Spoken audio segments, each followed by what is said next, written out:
that this is a possibility, that it may be true. But you can't just say it's a possibility, it may be true. You've got to apply it. You've got to accept it. You do it, and then something more sure than faith takes place.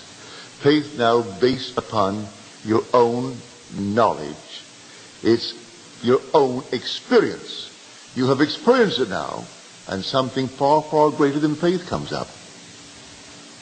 Out of your own experience, you know what Andrew told you is true. He brought you to Jesus, and Jesus was not on the outside. The whole drama is unfolding on the inside, and I find that my own wonderful human imagination is the Jesus of Scripture that formerly I thought lived 2,000 years ago, and now I have found him, and he's all within me. And I can go to bed and commune with myself. And then I know what it means in that wonderful fourth song. Be still and commune with your own heart upon your bed. And you're communing with God. So I will commune, I will appropriate what I want in this world. I appropriate it all in consciousness. Then I discover, well, faith is nothing more than the subjective appropriation of my objective hope. What did I hope for in this world? Well, my subjective appropriation of the objective hope was my prayer. That is empathy. Not sympathy. That's empathy. For if I really want it, if I'm hoping for it, I will rejoice in what I'm doing. I rejoice in my appropriation. I simply appropriate the state and fall asleep in that communion with self. And that's God. You try it. Before you judge it, try it. And after having tried it, you're going to test it and you're going to prove it. And then you will have found the living Christ. Today, 1 billion who claim they believe in God, the Christian God. And yet, you mention the word God, and they think of something on the outside. You take 15 million Jews. They believe in God. You mention the word Jehovah or the Lord, Adonai, whatever would conjure in their minds a sense of this supreme being. If they feel it to be something external to themselves, they have a false God.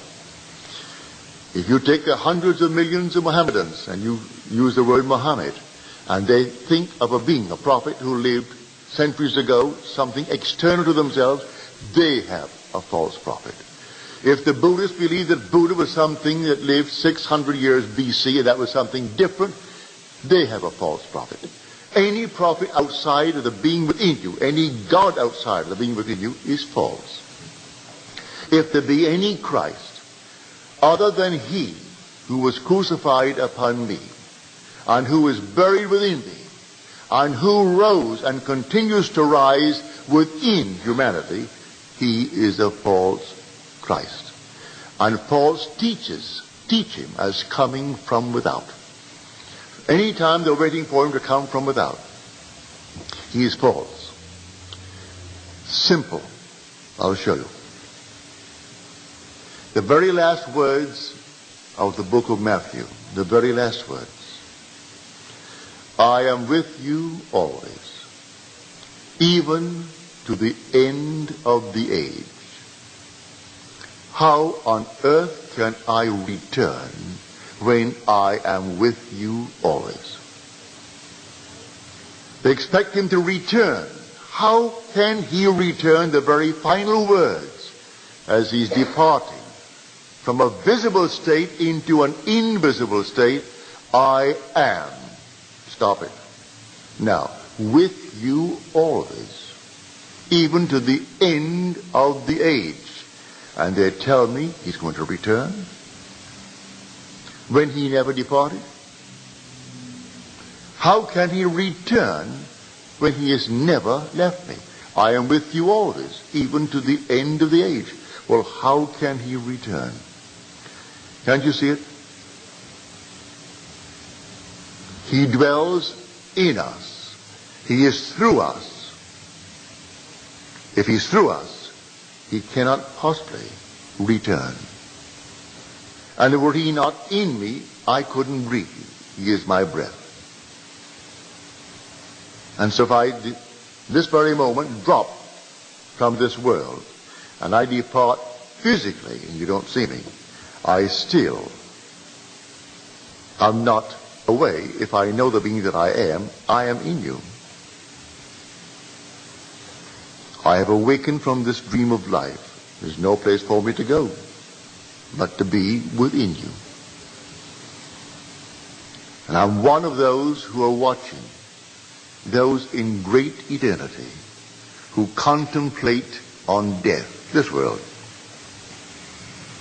And those who contemplate on death say this: what seems to be is, to those to whom it seems to be, and is productive of the most dreadful consequences to those to whom it seems to be, even of torments, despair, and eternal death.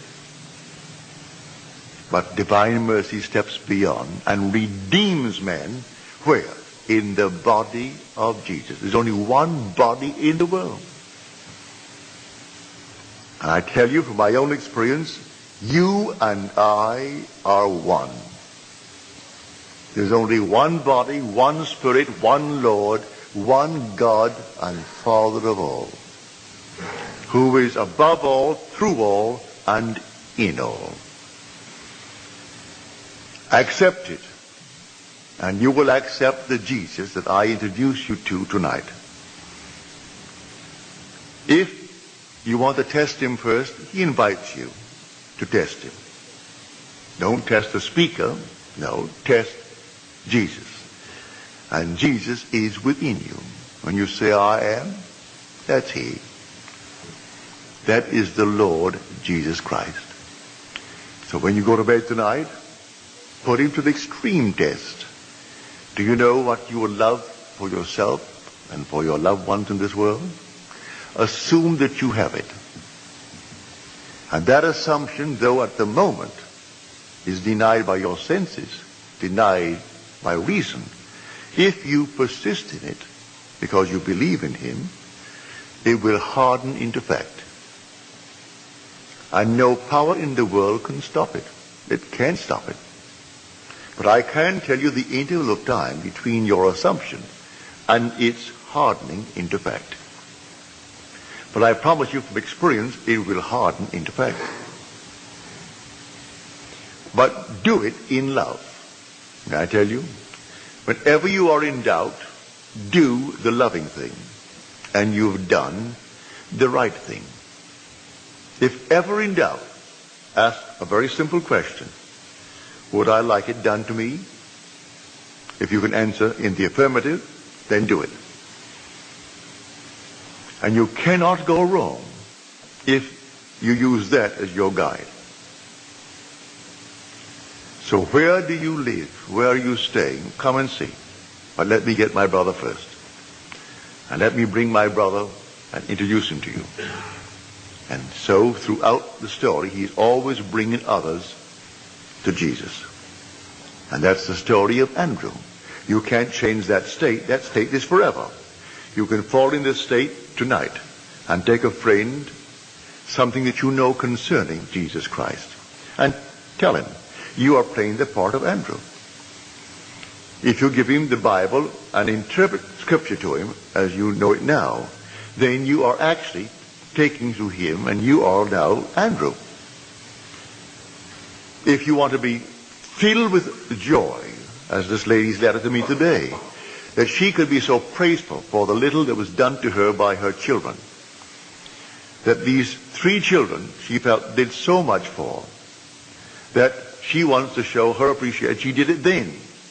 She is playing the part of Thaddeus. That is Thaddeus, one of the most neglected characters in Scripture, for it means praise. It means thanksgiving. And so few people will stop to say thanks. Were there not 10 of you? And only 1 returned to say thank you? There were 10 who were instantly cured, and only 1 came back to say thank you. That's Thaddeus. And so if you actually express joy, express thanksgiving for the slightest little thing done you, You are actually exercising that talent that is known in Scripture as Thaddeus. It's personified as a disciple. He's the 10th one. And so neglected because so few people are grateful. First of all, they reflect upon what happened.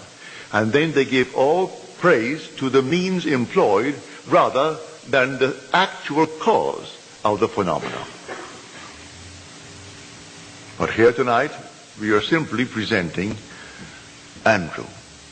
So I brought you tonight to meet Jesus. And I do not point to any being outside of you. Do not look for him in any face. Do not look for him in any place in the world. I point within you to the Lord Jesus Christ. And he is your own wonderful human imagination. Man is God and exists in us and we in him.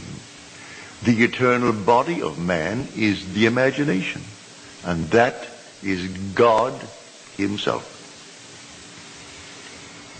Now, before we go into the silence, let me once more try to explain this simple technique. You will have to practice it and use your own rhythm. You don't have to be in church to do it. You can be sitting here tonight. You can be at home listening to nice music. You can be simply relaxing with a drink. It doesn't matter what you're doing and where you are, but want to do it. Get into a lovely, quiet, relaxed frame. No so-called holy attitude. Forget that. You're holy when you're in love. God is love. So you would love it for someone else. That is all that you need. That mood. Wouldn't it be wonderful if she actually had it? If he had it? If they had it? Also, you know exactly what you want now. And then you imagine you are seeing them. You can see them in your mind's eye and see them vividly. And then breathe yourself into a rhythm. They're telling you that they have it. And you're getting yourself worked up emotionally because they're telling you that they have exactly what you know they would want in this world. And then you reach a certain point and you explode. Something actually goes out of you. It's power. And you'll read the words, "Who touched me? For I perceive virtue has gone out of me." At that moment, she was healed. Who touched me? And they say, what? With the crowd? How could you tell who touched you with this enormous crowd? You know. You did it yourself. You work yourself up into a certain emotional state and then suddenly you explode. And you feel everything go out. And you cannot repeat it. There's no desire to repeat it. It was an actual psychic, sexual act. But there's no physical act. There is no evidence of any physical act. But it's the same thrill that you would were it a physical act. Work yourself right up into that state and then let it go. And do not raise one finger to make it so, any more than you would after impregnation. What can you do after pregnancy is taking place? Nothing. Leave it alone and let it take place in its own good time. Now let us go into the silence.